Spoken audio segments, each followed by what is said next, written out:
കിരണിന്റെയും കല്യാണിയുടെയും ഇന്നത്തെ നല്ലൊരു വിശേഷം കേട്ടാലോ? അങ്ങനെ ഇന്നത്തെ വിശേഷത്തില് കാർത്തിയും ലക്ഷ്മിയമ്മയും കിരണും കൂടെ സംസാരിക്കുക. കാർത്തിക പറഞ്ഞു, ചില ആളുകൾക്ക് പാമ്പിന്റെ സ്വഭാവമാണെന്ന് പറഞ്ഞു കേട്ടിട്ടില്ലേ? പക്ഷെ ഇത് പാമ്പിന്റെ ജന്മമാണ്. ചിലപ്പോഴ് പാലക്കം മുറിഞ്ഞു പോയാലും അവൻ തിരികെ കയറി വരും. അങ്ങനത്തെ ഒരു ജന്മ. അപ്പോഴേക്കും ലക്ഷ്മിയമ്മ പറഞ്ഞു, അവൻ ഉടുമ്പിന്റെ ചോര വരെ കുടിക്കുന്ന അത്രയ്ക്ക് ആരോഗ്യമുള്ളവനാ. അതുകൊണ്ട് പെട്ടെന്ന് അവൻ അങ്ങോട്ട് മരിക്കുമെന്ന് എനിക്ക് തോന്നുന്നില്ല. കൊക്കേന്ന് വലിച്ചെറിഞ്ഞാലും അവൻ ചിലപ്പോൾ മരിച്ചോന്ന് ഒരു ഉറപ്പുമില്ല. അത് കേട്ടതും കിരൺ പറഞ്ഞു, അല്ല, അവൻ ജീവിക്കാൻ വഴിയില്ല. കാരണം ഞാൻ പെട്ടെന്നൊന്നും ചിന്തിച്ചില്ല. മരിച്ചെന്ന് കരുതി അവനെ അങ്ങോട്ട് വലിച്ചെറിഞ്ഞ്. പോരാത്തിന് വന്യമൃഗങ്ങളൊക്കെ അവിടെ ഉള്ളതാണല്ലോ. അപ്പോഴേക്കും കാർത്തിക പറഞ്ഞു, അവിടെ പോയി നോക്കുകയാണെങ്കിൽ നല്ലതായിരിക്കും. കാരണം ചിലപ്പോൾ വന്യമൃഗങ്ങളൊക്കെ ഭക്ഷിച്ചിട്ടുണ്ടെങ്കിലും അതിന്റെ ചിലപ്പോൾ തലയോട്ടിയോ എല്ലുമുള്ളോ എന്തെങ്കിലുമൊക്കെ അവിടെ കാണുമല്ലോ. അങ്ങനെയാണ് നമുക്ക് ഉറപ്പിക്കാവും മരിച്ചെന്ന്. അല്ലെങ്കിൽ ഒരിക്കലും ഉറപ്പിക്കാണ്ട് പറ്റില്ല. ഈ സമയം ലക്ഷ്മിയൻ പറഞ്ഞു, ഞാൻ എന്തായാലും പറയില്ല അവിടം വരെ പോയി നോക്കാനായിട്ട്. കാരണം കാടല്ലേ, വന്യമൃഗങ്ങളൊക്കെ ഉള്ളതല്ലേ. കിരൺ പറഞ്ഞു, അല്ല, പകൽ സമയത്ത് കുറുനരിയോ വല്ല ചെന്നായൊക്കെ ഇറങ്ങാൻ സാധ്യതയുള്ളൂ. അത്രയ്ക്ക് പേടിക്കേണ്ട കാര്യമില്ല. ഞാൻ കല്യാണിയോടും കൂടി ചോദിച്ചിട്ട് അവിടെ ഒന്ന് പോയി തിരക്കാം. മോനെ, സൂക്ഷിക്കണം. അവൻ മരിച്ചിട്ടില്ലെങ്കിൽ ചിലപ്പോൾ നമ്മളൊക്കെ അവൻ മരിച്ചെന്നും വിചാരിച്ചിരിക്കും. ആ സമയത്തായിരിക്കും അവൻ പാത്തും പതുങ്ങിയും വരുന്നേ. കാർത്തിമയുടെ കല്യാണം പോലും കഴിഞ്ഞിട്ടില്ല. ആ സമയമാണോ അവൻ ലക്ഷ്യം വെച്ചിരിക്കുന്നു പറയാൻ പറ്റില്ല. ഇതിനു മുമ്പ് പല കാര്യങ്ങളും ഇങ്ങനെ ഉണ്ടായിട്ടുണ്ട്. അവൻ മരിച്ചെന്ന് വിധി എഴുതിയെടുത്തുനിന്ന് അവൻ തിരികെ കയറി വന്നിട്ടുണ്ട്. അവൻ രക്ഷപ്പെട്ടു വന്നിട്ടുണ്ട്. അതുകൊണ്ട് നമുക്കൊന്നും ഉറപ്പിച്ചു പറയാൻ പറ്റില്ല. നിങ്ങൾ ഭയക്കണ്ട. എന്താന്ന് വെച്ചാൽ ഞാൻ ചെയ്തോളാം. ഇനി അവൻ അങ്ങനെ എങ്ങാനും ജീവനോടെ ഉണ്ടെങ്കിൽ അതിന്റെ ബാക്കി എന്താന്ന് വെച്ചാൽ ഞാൻ ചെയ്തോളാം. അത് പറഞ്ഞ് കിരൺ അങ്ങോട്ടേക്ക് പോയി. ഈ സമയത്ത് ലക്ഷ്മിയമ്മ പറഞ്ഞു, ദൈവമേ, അവൻ ജീവനോടെ ഉണ്ടായിരിക്കുവോ? കാർത്തി പറഞ്ഞു, എന്തിനാ അമ്മ വിഷമിക്കുന്നേ? അമ്മ സങ്കടപ്പെടേണ്ട കാര്യമൊന്നുമില്ല. അവൻ ഉറപ്പായിട്ടും മരിച്ചു കാണും. വലിയ കൊക്കേന്നല്ലേ കിരൺ അവനെ വലിച്ചെറിഞ്ഞേ. മോളെ, അങ്ങനെ വലിച്ചെറിഞ്ഞ് പാറയുടെ മോള് വീണാലും അവന്റെ ശരീരം ഇരുമ്പാ. പെട്ടെന്നൊന്നും അവൻ അങ്ങനെ ചിന്നിച്ചിതറാനൊന്നും പോകുന്നില്ല. അവൻ അവിടുന്ന് രക്ഷപ്പെട്ടു വരും. അങ്ങനെയെങ്കിലും രക്ഷപ്പെട്ടു വന്നിട്ടുണ്ടെങ്കിൽ ഇനി അവന്റെ ഉന്നം നമ്മൾ രണ്ടും മാത്രമായിരിക്കില്ല. കിരണും കല്യാണിയും എല്ലാരും കാണും. എല്ലാരും അവൻ ഉറപ്പായിട്ടും ടാർജറ്റ് ചെയ്യും. അങ്ങനെയൊക്കെ സംഭവിക്കുമോമേ? സംഭവിക്കുമോന്നോ? ഇതിനു മുമ്പ് സംഭവിച്ചിട്ടുണ്ട്. അപ്പൊ പിന്നെ ഇവിടെ സംഭവിക്കാനും തരവുണ്ട്. അതുകൊണ്ടാണ് എനിക്കൊരു പേടി. സൂക്ഷിച്ചും കണ്ട് നമ്മൾ ഇരിക്കണം. കാരണം അവനായതുകൊണ്ട് നമുക്കൊരു ഉറപ്പും പറയാൻ പറ്റില്ല. നമ്മളെ മാത്രമാണെങ്കിൽ കുഴപ്പമില്ല. പക്ഷെ കിരണിനും കല്യാണിന്റെ ജീവനും കൂടെ ആപത്ത് വന്നിട്ടുണ്ടെങ്കിൽ സഹിക്കാൻ പറ്റുന്നതിൽ അപ്പുറമായിരിക്കും. അതും പറഞ്ഞ് ലക്ഷ്മിയമ്മ കൂടെ പോയപ്പം കാർത്തിക്ക് ഭയങ്കര ടെൻഷനായി. ഇനിയിപ്പോ അമ്മ പറഞ്ഞ പോലെ എങ്ങനെ സംഭവിക്കും എന്നൊരു ചിന്ത മനസ്സിലുണ്ടായി. പിന്നീട് കിരൺ വന്ന് പ്രകാശനോടും കല്യാണിയോടും ഇതിനെക്കുറിച്ച് സംസാരിക്കുകയാണ്. ആ സമയത്ത് പ്രകാശൻ പറഞ്ഞു, അങ്ങനെ ലക്ഷ്മി അമ്മയ്ക്കും കാർത്തികയ്ക്കും ഒക്കെ അതിനെക്കുറിച്ച് ഒരു ടെൻഷൻ ഉണ്ടെങ്കിൽ അത് നമ്മളൊന്ന് ഉറപ്പാക്കുന്നത് നല്ലതാ. കാരണം അവർക്കല്ലേ നമ്മളെക്കാളും കൂടുതൽ ഗംഗാപ്രസാദിനെ കുറിച്ച് അറിയാവുന്നേ. അപ്പോഴേക്കും കല്യാണി പറഞ്ഞു, അത് ശരിയാ, എനിക്ക് നല്ല ടെൻഷനുണ്ട് കിരണേട്ടാ. ആ സമയം കിരൺ പറഞ്ഞു, പേടിക്കേണ്ട കാര്യമൊന്നുമില്ല. അത്യാവശ്യം കടയും കാര്യങ്ങളൊക്കെ എനിക്കറിയാലോ. അവന്റെ മർമ്മം നോക്കിയാ ഞാൻ നല്ല ചത കൊടുത്തത്.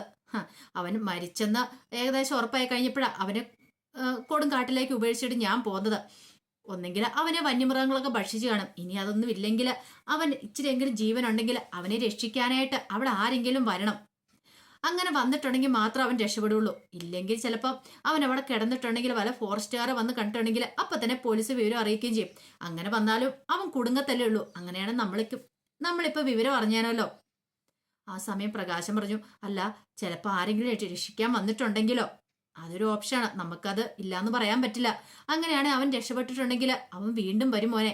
അതൊന്നും ഉറപ്പിക്കാൻ നല്ലതാ. ഇല്ലെങ്കിൽ നമുക്ക് സമാധാനത്തോടെ ഇരിക്കാൻ പറ്റില്ല. ലക്ഷ്മിയമ്മയും സരിയും ഒക്കെ പറയുന്നുണ്ടല്ലോ, എല്ലാവർക്കും നല്ല ടെൻഷൻ ഉണ്ട്. കിരൺ പറഞ്ഞു, അത്യാവശ്യം നല്ല രീതിയിൽ തന്നെ അവനെ ഞാൻ ചതച്ചു വിട്ടെ. ഒരിക്കലും അവൻ എഴുന്നേക്കാൻ പറ്റാത്ത രീതിയിൽ. അപ്പൊ അതുകൊണ്ട് പെട്ടെന്നൊന്നും പറ്റില്ല. പിന്നെ പറയാൻ പറ്റില്ല, അവന്റെ ജന്മം ആയതുകൊണ്ട്. അപ്പോഴേക്കും കല്യാണി പറഞ്ഞു, ലക്ഷ്മി അമ്മയ്ക്ക് അതാ പറയണേ, അവൻ അത്രയ്ക്ക് ആരോഗ്യമുള്ളവനാന്നാ. പെട്ടെന്നൊന്നും അവൻ ചാവില്ലെന്നാ പറഞ്ഞേ. സാരമില്ല, നിങ്ങൾ പേടിക്കണ്ട. അങ്ങനെയാണെങ്കിൽ വേണ്ടെന്ന് വെച്ചാൽ ഞാൻ ചെയ്യാം. അവൻ ചത്തിട്ടുണ്ടോ ജീവിച്ചിരിപ്പുണ്ടോ ഒന്ന് അറിയാൻ ഞാൻ ഒന്ന് അന്വേഷിച്ചറിയാം. അതും പറഞ്ഞിട്ട് കിരൺ അങ്ങോട്ടേക്ക് പോയി. കിരൺ അങ്ങോട്ട് പോയി കഴിഞ്ഞപ്പോ കല്യാണി പ്രകാശനോട് പറഞ്ഞു, അവൻ ജീവിച്ചിരിപ്പുണ്ടെങ്കിൽ നമ്മൾ എല്ലാരും പേടിക്കണോ അച്ചാന്ന് പറയണം. പിന്നീട് കിരൺ നേരെ കമ്പനിയിലേക്ക് ചെല്ലും. അവിടെ ബൈജുവും അതുപോലെ തന്നെ രതീഷൊക്കെ ഉണ്ടായിരുന്നു. അവരോട് കാര്യങ്ങൾ പറയണം. ഇത് കേട്ട് കഴിഞ്ഞപ്പത്തിന് ബൈജു പറഞ്ഞു, അങ്ങനെയാണ് നമുക്ക് പോയി അന്വേഷിക്കാൻ കിരണളിയ. ഉറപ്പായിട്ടും അവനെ അങ്ങനെ ജീവനോടെ ഉണ്ടെങ്കിൽ അവനെ പിടികൂടണം. നമ്മൾ വെറുതെ വിടാൻ പാടില്ല. അതുപോലെ കല്യാണിയും അതുപോലെ തന്നെ കാർത്തികയെ ലക്ഷ്മിയമ്മയൊക്കെ പറയുന്നുണ്ടെങ്കിൽ നമ്മളും പേടിക്കേണ്ടിയിരിക്കുന്നു. നമ്മൾ പോയി നോക്കുന്നല്ലാന്ന് പറഞ്ഞു. അപ്പോഴേക്കും കിരൺ പറഞ്ഞു, അവൻ മരിച്ചിട്ടുണ്ടെന്നുള്ള കാര്യം എനിക്ക് ഉറപ്പാ. എന്നാലും എല്ലാവർക്കും സംശയമാണെ പോയി നോക്കാം. പക്ഷെ ഇനി ഈ സമയത്ത് പോയിട്ട് കാര്യമില്ല. നമ്മൾ ചെല്ലുമ്പോൾ തന്നെ രാത്രിയാവും. രാത്രിയിൽ അവിടെ നിൽക്കുന്ന അപകടമാണ്. പിന്നെ അവിടേക്ക് പോകാന്ന് പറഞ്ഞാൽ എളുപ്പമുള്ള കാര്യമല്ല. പുഴകളും വലിയ വെള്ളച്ചാട്ടങ്ങളൊക്കെ ഉള്ള സ്ഥലമൊക്കെയാ. അതുകൊണ്ട് നമ്മൾ സൂക്ഷിച്ചും കണ്ടും വേണം പോവാനായിട്ട്. ഒരു കാര്യം ചെയ്യാം, നമുക്ക് നാളെ പോവാം. അപ്പോഴേക്കും ബൈജു ചോദിച്ചു, അല്ല അവിടെ കടത്തൊക്കെയുള്ള സ്ഥലമല്ലേ? കടത്തുണ്ടായിരുന്നു, പക്ഷെ ഞാൻ ചെന്ന സമയത്തില്ലായിരുന്നു. വേറെ വഴി കൂടെ വേണേൽ പോവുകയും ചെയ്താൽ നമുക്ക് അങ്ങോട്ടേക്ക്. ഈ സമയത്ത് രതീഷ് പറഞ്ഞു, അല്ല ഒരു പക്ഷേങ്കില് അവൻ ജീവനോടെ ഉണ്ടെങ്കിൽ അത് ശരിയാ, അങ്ങനെ ഉണ്ടാവാനുള്ള ചാൻസ് ഉണ്ടെന്ന് ബൈജു പറയണ. ദേ കിരണളിയ, അവിടെ കാട്ടുനിവാസികളൊക്കെ താമസിക്കുന്ന അവരുടെ എങ്ങാനും കൈ കിട്ടിയിട്ടുണ്ടെങ്കിൽ അവരൊരിറ്റ ജീവനെങ്കിലും ഉണ്ടെങ്കിൽ ഉറപ്പായിട്ടും അവൻ ജീവിതത്തിലേക്ക് മടങ്ങി വരും. കാരണം നമ്മുടെ ഇംഗ്ലീഷ് മെഡിസിനേക്കാളും വലിയ മെഡിസിൻ അവരുടെ ഇരിക്കുന്നത്. ഈ തേനും പച്ചിലും മരുന്നും എല്ലാം ഉപയോഗിച്ച് അവൻ അവരുടെ ആരോഗ്യം വീണ്ടെടുക്കും. അവിടെ അങ്ങനത്തെ വനവാസികൾ താമസിക്കുന്ന ഒരു സ്ഥലമാണ്. അത് കേട്ട് കഴിഞ്ഞപ്പോൾ കിരൺ പറഞ്ഞു, അങ്ങനെ അവൻ രക്ഷപ്പെടാൻ വഴിയില്ല. അവൻ എന്താണെങ്കിലും ജീവിതത്തിലേക്ക് മടങ്ങി വരുമെന്ന് എനിക്ക് തോന്നില്ല. അമ്മാതിരി തല്ലിച്ചതച്ച് അവനെ ഇട്ടിരിക്കുന്നേ. ബൈജി പറഞ്ഞു, ഞാനും കൂടെ വരുമായിരുന്നെങ്കിൽ അവന്റെ മരണം ഉറപ്പാക്കിയതിന് ശേഷം ജഡമായതിനു ശേഷം മാത്രം ഞാൻ അവിടുന്ന് പോരുണ്ടായിരുന്നുള്ളൂ. കിരൺ പറഞ്ഞു, നിങ്ങൾക്ക് എല്ലാവർക്കും കൂടെ വേണ്ടിയിട്ടാ ഞാൻ അപ്പോൾ അത് ചെയ്തേ. ബൈജു പറഞ്ഞു, എന്ത് ചെയ്യാനാ, എനിക്ക് നിങ്ങളുടെ പിന്നാലെ ഓടാനായിട്ട് പറ്റിയില്ല. അല്ലെങ്കിൽ കിരണാളിയന്റെ പിന്നാലെ ഓടാനുള്ള ത്രാണിയൊന്നും എനിക്കില്ല, അതുകൊണ്ടാന്ന് പറഞ്ഞു. സാരമില്ല, നമുക്ക് നോക്കാം, നാളെ പോയി നോക്കാം. അവന്റെ അസ്ഥികൂടമെങ്കിലും കിട്ടുമോ നോക്കാം, നമുക്ക് ഉറപ്പിക്കണ്ടേ. രതീഷും പറഞ്ഞു, ഒന്ന് ഉറപ്പിക്കുന്നത് നല്ലതാ, അല്ലെങ്കിൽ വീണ്ടും അവൻ ഉയർത്തെഴുന്നേറ്റ് വന്നാലോ. അങ്ങനെ ചില തീരുമാനങ്ങളൊക്കെ എടുത്തു. കിരണിന് ഉറപ്പുണ്ടായിരുന്നു അവൻ മരിച്ചെന്ന്. പക്ഷെ എന്നാലും 1% ആ 1% വിശ്വസിക്കാൻ പറ്റില്ല. ഈ പറയുന്ന പോലെ വല്ല വനവാസികളുടെ കയ്യിലോ ആരുടെയും കൈ പെട്ടിട്ടുണ്ടെങ്കിൽ അവൻ ജീവിതത്തിലേക്ക് മടങ്ങി വരും എന്നുള്ള കാര്യം ഉറപ്പാണ്. ഈ സമയം കാട്ടിനകത്ത് മൂപ്പന്റെ മകള് ഗംഗാപ്രസാദിന്റെ അരിയിൽ ഇരിക്കുവാണ്. അങ്ങനെ ഗംഗാപ്രസാദിനെ ശുശ്രൂഷിച്ചുകൊണ്ടിരിക്കുക. അപ്പോഴേക്കുമാണ് മൂപ്പന്റെ ഭാര്യ അങ്ങോട്ട് വരുന്നത്. അങ്ങനെ വന്നു കഴിഞ്ഞപ്പോഴത്തേനും അവള് പറഞ്ഞു, അതെ അച്ഛാ, ഒരു എഴുത്തെഴുതി തന്നിട്ടുണ്ട്. എഴുത്തോ? അതെ, ഒരു കത്ത്. മിണ്ടാൻ പറ്റില്ലെന്നല്ലേ ഉള്ളൂ ഈ ചേട്ടന്. ചേട്ടൻ ഒരു കത്ത് എഴുതി തന്നിട്ടുണ്ട്. മോളാ കത്തൊന്ന് വായിച്ചേ. ദേ അതിനകത്ത് എഴുതിയേക്കുന്നത് എന്താണെന്നറിയോ? ഒരു ഫോട്ടോഗ്രാഫറാണ് എഴുതിയേക്കുന്നത്. സത്യമാണോ മോളെ? അതെ, ഫോട്ടോഗ്രാഫറാണ്. അങ്ങനെ ഫോട്ടോ എടുക്കാൻ വരുന്ന സമയത്ത് കാട് കയറിയ കുറെ ആൾക്കാര്, ദുഷ്ടന്മാര് കയറി ആക്രമിച്ച് വലിയ കൊക്കയിലേക്ക് വലിച്ചെറിഞ്ഞെന്നാ പറയണേ. ഓ, അപ്പൊ അങ്ങനെയായിരിക്കും കാര്യങ്ങള്. ചിലരുണ്ട് കാട് കയറി ആക്രമിച്ച് കാട്ടുമൃഗങ്ങളൊക്കെ വേട്ടയാടാൻ വരുന്നവര്. ചിലപ്പോ അവര് ചെയ്ത പരിപാടിയായിരിക്കും. പാവം ദൈവമേ, നമ്മുടെ കൈ പെട്ടതുകൊണ്ട് രക്ഷപ്പെട്ടു. അല്ലായിരുന്നെങ്കിൽ എന്തായി തീർന്നേനും. കള്ളത്തരം തന്നെയാണ് എഴുതി കൊടുത്തിരിക്കുന്നത്. ഗംഗാപ്രസാദ് പിന്നെ ശബ്ദിക്കാൻ കഴിയുമായിരുന്ന പറഞ്ഞ്. മുമ്പ് ശബ്ദിക്കുമായിരുന്നു. ആ പാറക്കെട്ടിന്ന് താഴേക്ക് വീണ് കഴിഞ്ഞപ്പം ശബ്ദം പോയെന്നാ പറയുന്നേ. ആണോ? അങ്ങനെയാണെങ്കിൽ ഒരു കാര്യം ചെയ്യാൻ മോളെ, തൊണ്ടയിൽ ഒരു പച്ചില മരുന്നുണ്ട്, അത് പുരട്ടി നോക്കാം നമുക്ക്. അപ്പോഴേക്കും അയാളുടെ ഭാര്യ പറഞ്ഞു, അത് ശരിയാ, സംസാരിച്ച് വീണ്ടെടുത്ത് കൊടുക്കണം. ചിലപ്പം ഇനി ആ ദുഷ്ടന്മാര് വരാൻ ചാൻസ് ഉണ്ട്. അപ്പോഴേക്കും മോള് പറഞ്ഞു, ഒരു കാര്യം ചെയ്യാം, തൽക്കാലത്തേക്ക് ആരോടും പറയേണ്ടത്. ഫോറസ്റ്റുകാർ വന്നാൽ പോലും പറയണ്ട, അവരറിഞ്ഞിട്ടുണ്ടെങ്കിലും പ്രശ്നമാന്ന് പറയണം. അത് കേട്ട് കഴിഞ്ഞപ്പോൾ മൂപ്പൻ പറഞ്ഞു, അതെ, ആരോടും പറയാനൊന്നും പോകണ്ട, മോള് ശുശ്രൂഷിക്കണം കേട്ടോ എന്നൊക്കെ പറഞ്ഞിട്ട് മൂപ്പൻ അങ്ങോട്ട് പോയി. ഈ സമയത്ത് അവള് പറഞ്ഞു, അതെ, പേടിക്കൊന്നും വേണ്ട കേട്ടോ, ഉറപ്പായിട്ടും ഇങ്ങോട്ടേക്ക് ആരും വരാൻ പോകുന്നില്ല. ഫോറസ്റ്റുകാർക്കൊക്കെ ഈ മൂപ്പന്റെ വീട്ടിൽ കയറി പരിശോധിക്കാണ്ട് ഭയങ്കര പേടിയാ കാട്ടുമൂപ്പന്റെ. അവരിങ്ങോട്ടേക്ക് വരാനൊന്നും പോകുന്നൊന്നുമില്ല. അല്ല, ചേട്ടന്റെ പേര് ഇതിനായിട്ടും പറഞ്ഞില്ലല്ലോ, പേര് എഴുതി കാണിച്ചേ എന്ന് പറയാണ്. ഒരു നല്ല പേര് ഇവളോട് പറയണം. എന്ത് പേരാ എഴുതണ്ടേ? അങ്ങനെ ഓർത്തോണ്ട് ഒരു പേരെഴുതി. അവളിത് വായിച്ചു നോക്കി. വിനായകൻ. കൊള്ളാം, നല്ല പേര്. വിനായകൻ എനിക്ക് ഇഷ്ടപ്പെട്ടു കേട്ടോ. ഞാൻ വിനയേട്ടെന്നോ വിളിക്കുള്ളൂ. അപ്പോഴേക്കും വേലു അങ്ങോട്ട് വന്നു. നീ ആരുടെ കാര്യം പറയുന്നത് വിനയേട്ടനെന്ന്? അതോ ഈ കിടക്കുന്ന ചേട്ടന്റെ പേര് വിനായകൻ എന്നാ. ഞാൻ വിനയേട്ടൻ എന്ന് വിളിക്കൂന്ന്. നീ എന്തിനാ വിനയേട്ടൻ എന്നൊക്കെ വിളിക്കുന്നേ? എന്റെ പേരെന്താ കൊള്ളത്തില്ലേ? വേലു. ഓ, പേരായതിനേക്കാളും നല്ല പേര് വിനായകൻ തന്നെയാ. അത് കേട്ടപ്പോ വേലുവിന് ഒട്ടും അങ്ങോട്ട് ഇഷ്ടപ്പെട്ടില്ല. ഈ സമയത്ത് അവൾ എന്ത് ചെയ്തു? അങ്ങോട്ടേക്ക് എഴുന്നേറ്റ് പോവാണ്. അപ്പോഴേക്കും വേലു പറഞ്ഞു, അതെ, നിങ്ങൾ അധികം ഇങ്ങനെ ആവുമൊന്നും വേണ്ട.